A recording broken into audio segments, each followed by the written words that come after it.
Spotlight.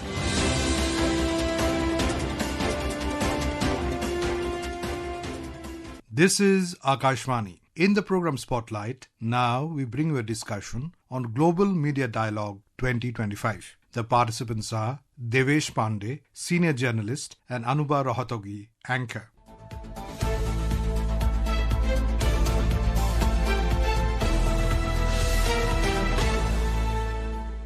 The World Audiovisual and Entertainment Summit, WAVES 2025, is currently being held in Mumbai. A first-of-its-kind event, the 4-day summit aims to project India as a global hub for media and entertainment. It was inaugurated by Prime Minister Narendra Modi on Thursday, and today, India hosted the first-ever Global Media Dialogue, a government-to-government initiative under WAVES 2025. To discuss the objectives of this initiative, its impact, and India's growing influence in the global media and entertainment industry, I'm now joined by senior journalist Devesh Pandey. Mr. Pandey, welcome to Akashvani's Spotlight program.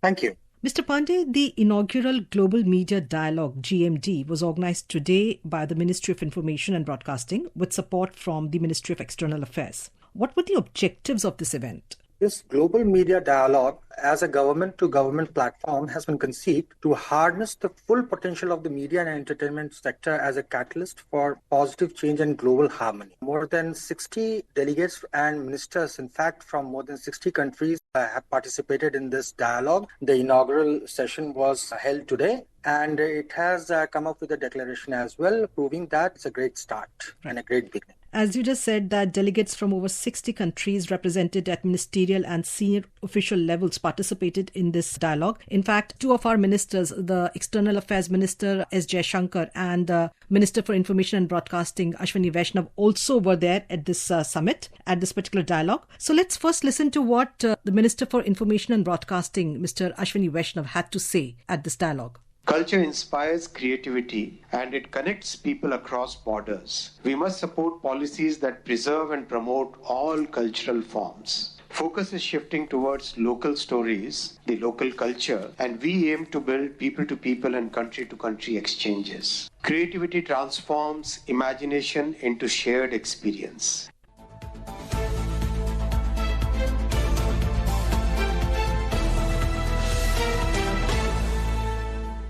Mr. Pandey, at a time when the world is witnessing geopolitical and economic tensions and conflicts in many parts, how can such a dialogue act as a catalyst for positive change and global harmony? As the Honorable Minister said, that globally the media and entertainment industry is valued around $3 trillion right now. As he said, that its true value goes far beyond the numbers. The true value lies in the empathy that it creates, in the ideas that it conveys, and in the future that it helps us imagine. A future where everybody will live at peace with each other and there'll be a harmony all over. So this is why the minister also emphasized on the fact that through the use of creativity, culture and collaboration among the countries, we can achieve these goals. And Mr. Vaishnav also highlighted a very important issue that the media industry has long been grappling with, and that is the issue of intellectual property rights. He, in fact, said in his keynote address, he said that it is for the governments to not only incentivize local content promotion, but also enforce IP rights in a proper framework. So in what way can the governments help the media and entertainment industry so far as the IPR issue is concerned? So far, the IPR issue is very important for those who are coming up with new products in the media and entertainment sectors, that their rights are protected. Otherwise, they don't get the adequate compensation for the work that they are putting in and the kind of creativity they display through their works. So that is why the minister has expressed concerns over the IP rights violations, especially of those small creators who are unable to take the legal route and, take the violators to the court. In that sense, I think he indicated that there has to be some kind of arrangement among the countries, the member countries, to develop framework wherein the IP rights of the creators will be protected. The content creators will get their adequate compensation for the works that they do. Secondly, the thing is that with the advent of digital media and the emergence of new technologies, these kind of violations have been witnessed. And since the violations have transnational implications, and that is where the cooperation of other countries is also required. And from the perspective of India, we have seen an explosion of in the recent past, an explosion, and with the help of the government support also, thousands and thousands of content creators are coming up on the scene. And it is very important for the government of India to ensure that their IP rights are protected. As we discussed earlier, External Affairs Minister S. Jaishankar was also part of this global media dialogue. Let's listen to what he had to say at this dialogue. In its application and evolution, we must be guided by the belief that modernity is not a rejection of the past, but a constant quest built on human achievements. For that reason, technology and tradition must go hand in hand. In many ways, technology can strengthen awareness of our vast heritage and deepen consciousness about it, especially for younger generations.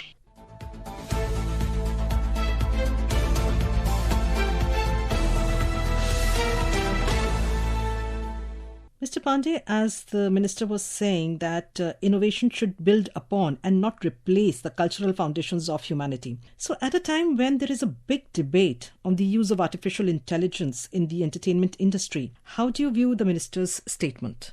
Yes, it's very significant in the sense that, as he said during his opening speech, that the world is undergoing transformation, and especially in the context of technological innovations which are happening in the field of media and entertainment. And he said that the world is essentially, in principle, diverse, and the pluralism aspect, he also emphasized on that. But at the same time, he said that it is an essential part of the media and entertainment sector that the voice of our traditions, they are emphasized through creativity and the technology that we have in our hands. And it is not that technology is antithetical to our heritage and traditions. Basically, they go hand in hand, and technology basically is a tool for us to, bring our heritage and our rich culture and the past to the fore and in front of the entire world, which is very, very eager to know about. People today, they can access world-class content from other countries, other places, other regions of the world at the click of a button. So thanks to digitization, thanks to all the OTT streaming platforms that are there. So what role can a government-to-government platform such as the Global Media Dialogue play in enhancing international collaboration and technological innovation while ensuring ethical practices?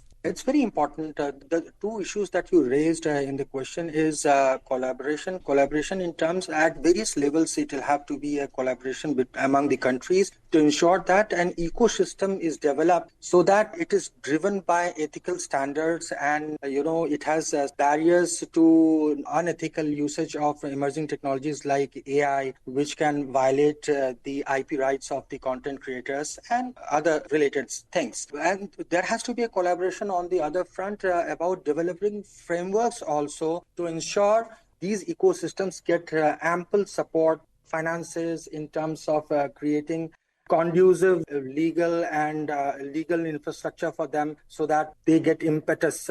These kind of content creation gets impetus, and subsequently they become a vehicle for bringing about peace in the world, as the main aim of this dialogue has been.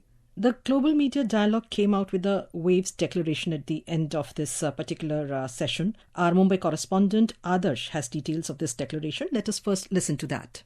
The Waves Declaration was adopted today during the Global Media Dialogue, where the member nations agreed to collaborate on giving voice to traditions and heritage. The delegates from 77 countries participated in the Global Media Dialogue at Geo World Convention Center in Mumbai. The participating countries agreed to prevent the spread of misinformation and disinformation, along with promoting media integrity, fact-based journalism, and responsible advertising. They also agreed to support content that respects human rights and cultural sensitivities while fostering cross-border collaborations to deepen shared understanding. The declaration further acknowledged the critical role of media and entertainment in promoting development and harmony. The member nations also recognized that AI can enhance market efficiency, creativity, and audience engagement, and seek to ensure its ethical use by minimizing harms and reducing biases. Special emphasis was placed on the need to create jobs and foster inclusive growth within media and entertainment while promoting diverse voices, encourage innovation, and build institutional capacities and inclusion in the media and entertainment ecosystems.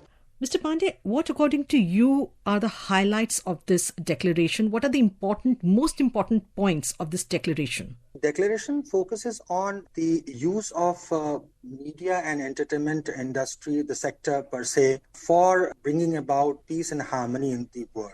With the advent of new and emerging technologies in AI, some of the member countries had also expressed concern over the spread of misinformation and disinformation on social media, because of which a lot of unrest took place in the past as well. And they have emphasized on basically promoting media integrity, fact-based journalism, and responsible advertising towards enlightened public discourse. So they have also said that the content which is created, it should respect human rights. It should also take into consideration cultural sensitivities, and while fostering cross-border collaborations to deepen shared understanding. So the focus is entirety, if you see, the focus is definitely to create an atmosphere of peace and amity among the countries, and that is the way forward, according to the declaration. Prime Minister Narendra Modi, in his inaugural address at Waves yesterday, put spotlight on India's rich repository of narratives that span millennia. Now, not just the stories, we have expertise in storytelling, we have the technological edge, we have a vast market in India and overseas to consume our content. So, to again quote the Prime Minister, this is the perfect moment to embrace the concept of create in India, create for the world. How can a platform such as the Global Media Dialogue encourage this? Through dialogue, basically a platform for co-production, cross-border partnerships in the media and entertainment industry is being established, an ecosystem develops. And as you rightly said, India is not only aspiring to provide our content based on our rich history and culture and heritage, but also is inviting the global players to come to India and create in India, so that India doesn't only remain a consumer but largely becomes a producer of products which are consumed the world over. And India is in fact poised for such kind of a situation where the world is looking at India as one of the fastest growing economies, and soon it is going to be the third largest economy in the world. And that is why there is so much of curiosity about India among the people all over the world, and they want to know more about India and even average Indian. So in that context, the statement of the Prime Minister shows the intent behind creation of the platform like this Global Media Dialogue and the Waves Summit as well. As you just mentioned, India is the fastest growing economy in the world, on the way to, becoming one of the economic giants, in fact. So how can we use the soft power of media and entertainment, help the country take the economic progress even further? Because we have seen in the last few years that corporates have got into the, media industry. They are investing big time. They are, creating their own media houses. In fact, today the NSE has launched the Nifty Thematic Index. So how can this soft power be used and, further can be used to help the country grow economically even more? Put a lot of facts which have come to the fore during the discussions and through the statements made by the ministers and our Honorable Prime Minister. If you see, we can very well notice that right now the media and entertainment sector is near about $3 trillion worth the world over, and it is all set to grow in a very, very fast pace with the emergence of technologies and the growing interest among the content creators across the world, especially in India, where the top functionaries of YouTube and other social media platforms have also recognized the contributions made by Indian content creators. If we see from that perspective, this sector in India is going to expand very, very rapidly, and there is a lot of scope for the companies which are getting into this sector, which is expected to grow manyfold in the near future. Mr. Pandey, thank you so much for joining us in Akashvani's Spotlight program and sharing your views on this topic. Thank you for having me here. You were listening to a discussion on Global Media Dialogue 2025. The participants were Devesh Pandey, senior journalist, and Anubha Rohatgi, anchor. This program was produced and presented by the News Services Division of Akashvani. You can listen to it on a mobile app, News on AIR. This program is also available on a YouTube channel, News on AIR Official. You may share your feedback about this program through email at airnsdtalks@gmail.com or WhatsApp on 9289094044. Spotlight.